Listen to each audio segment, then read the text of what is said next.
जब राजनीति गर्म होती है तो रिश्ते राख हो जाते हैं और यही आग इस वक्त सिवान के मलमलिया में जल रही है।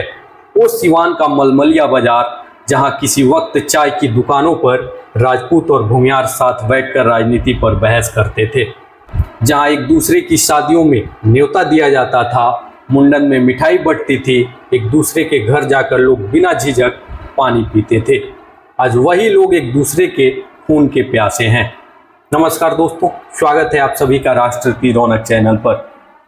क्या आप जानते हैं कि सिवान के एक छोटे से बाजार मलमलिया और उसके बगल के गांव कौड़िया का नाम अचानक पूरे बिहार में चर्चा का विषय क्यों बन गया? जी हाँ, सोशल मीडिया पर आधी अधूरी कहानियां उड़ रही हैं। कोई इसे राजपूत बनाम भूमियार का झगड़ा कह रहा है तो कोई इसे निजी रंजिश और कुछ लोग इसे खुली राजनीति का मैदान बता रहे हैं। लेकिन आज हम आपको दिखाएंगे उस सच्चाई का आईना जो अब तक आपसे छिपाई जा रही थी। शुरुआत में ये लड़ाई जातियों की नहीं थी, लेकिन अब इस आग में जाति भी झुलस रही है, समाज भी और सबसे ज्यादा इंसानियत भी। सबसे पहले हम आपको इस पूरे मामले की पृष्ठभूमि बताते हैं। शुरुआत में यह लड़ाई भूमियार बनाम राजपूत की नहीं थी, लेकिन दुर्भाग्यवश अब इसे इसी रूप में पेश किया जा रहा है। कहानी तब शुरू होती है जब राजपूत समाज से ताल्लुक रखने वाले व्यक्तियों की हत्याएं होती हैं। इन हत्याओं का आरोप भूमियार समाज से ताल्लुक रखने वाले एक व्यक्ति पर लगता है और इस घटना के बाद भूमियार समाज के उस व्यक्ति के घर में जाकर एक एक सामान को आग लगाकर फूंक दिया जाता है। घर के अंदर की तमाम वीडियो और तस्वीरों को देखकर आपको अंदाजा लग जाएगा कि वहाँ क्या हुआ होगा। इन तमाम चीज़ों के बावजूद एक महापंचायत बुलाई जाती है। यह महापंचायत राजपूतों की तरफ से बुलाई जाती है, जिसके बाद अब मामला सीधे तौर पर भूमियार बनाम राजपूत का बन जाता है। जी हाँ, इसी बीच सोशल मीडिया पर एंट्री होती है। महाराजगंज लोकसभा सीट से इंडिया गठबंधन की तरफ से कांग्रेस पार्टी के पूर्व उम्मीदवार रह चुके और राज्यसभा सांसद अखिलेश प्रसाद सिंह के बेटे आकाश कुमार सिंह की, जो खुले तौर पर लिखते हैं, अगर बात भूमियार ब्राह्मणों तक पहुंचेगी तो याद रखिए खून हमारा भी गर्म है। जय परशुराम और कुल्हाड़ी का चिन्ह लगाते हैं और वो अपने शब्दों के पीछे उस आग को और हवा दे देते हैं। हमने इस केस की तह में जाने की कोशिश की और कौड़िया गांव में दोनों पक्षों के लोगों से बात की और यहीं से कहानी ने एक नया मोड़ लिया। जी हाँ, हमें पता चला कि इस विवाद की शुरुआत दरअसल कुछ दिन पहले हुई, जब शत्रुघ्न सिंह के परिवार के एक युवक के साथ मारपीट की गई। जी हाँ, कुछ दिन पहले भी ऐसा हुआ था, जिसकी एफआईआर थाने में दर्ज भी है। जब उस युवक पर दोबारा हमला हुआ तो ऐसी खबरें भी फैली कि उसे जान से खत्म कर दिया गया। इसी अफवाह के बाद शत्रुघ्न सिंह कुछ लोगों को बाहर से बुलाते हैं और मलमलिया बाजार में मुलाकात होती है, वही जगह जहां सब कुछ बिखर जाता है। यही नहीं, कन्हैया सिंह, इस घटना में उन पर भी शत्रुघ्न सिंह ने पहले से एफआईआर में नाम दर्ज करवा रखा था।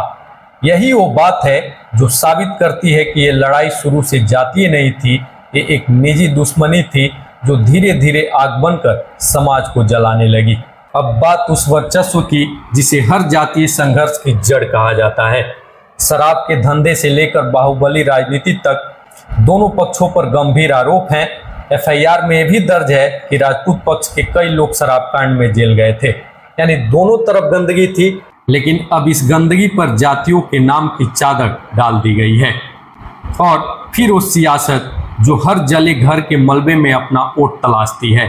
अब मंच पर नेता हैं, नारे हैं और इसे अब क्षत्रिय नरसंहार का नाम दिया जा रहा है।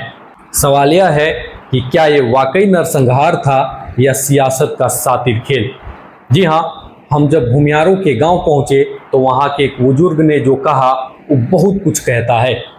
उन्होंने कहा, बेटा हम तो हर फंक्शन में एक दूसरे के घर जाते थे, शादियों में, मुंडन में, हर मौके पर कोई भेदभाव नहीं था, सब कुछ ठीक था, लेकिन कुछ सिरफिरे लोगों ने और फिर सियासतदानों ने इस आग को भड़काया। जो झगड़ा दो घरों के बीच था उसे अब दो समाजों की जंग बना दिया गया है। आज हालत ये है कि शत्रुघ्न सिंह का घर जलकर खाक हो चुका है। ईंट भट्ठा तोड़े जाने की तैयारी है और जो आरोपी हैं उस पर आरोप लगना एक बात है, लेकिन उसे सिर्फ जाति के नाम पर अपराधी घोषित कर देना क्या सही है?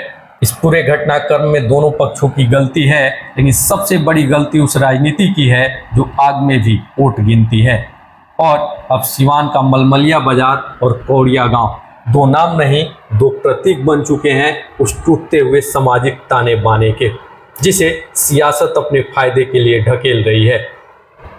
हमने पहले भी इस मुद्दे पर बात की थी और फिर से आपके सामने पूरी कहानी रखने की कोशिश की है, बिना किसी एजेंडे, बिना किसी पक्षपात के। जो छूट गया था उसे भी जोड़ा है ताकि आप खुद तय करें कि सच्चाई क्या है। ये लड़ाई समाज की नहीं, सत्ता की है, लेकिन जलता समाज ही है, राख भी उसी की होती है। सवाल ये है कि आप किसके साथ हैं, सियासत के या सच्चाई के? कमेंट बॉक्स में अपनी राय जरूर दीजिए, क्योंकि आपकी आवाज़ ही सबसे बड़ी पंचायत है। फिलहाल के लिए इस वीडियो में इतना ही। अगर वीडियो पसंद आया हो तो वीडियो को लाइक करें, शेयर करें और साथ ही राष्ट्र की रौनक चैनल को सब्सक्राइब करना ना भूलें। मिलते हैं अगले वीडियो में, तब तक के लिए धन्यवाद। जय हिंद, जय भारत।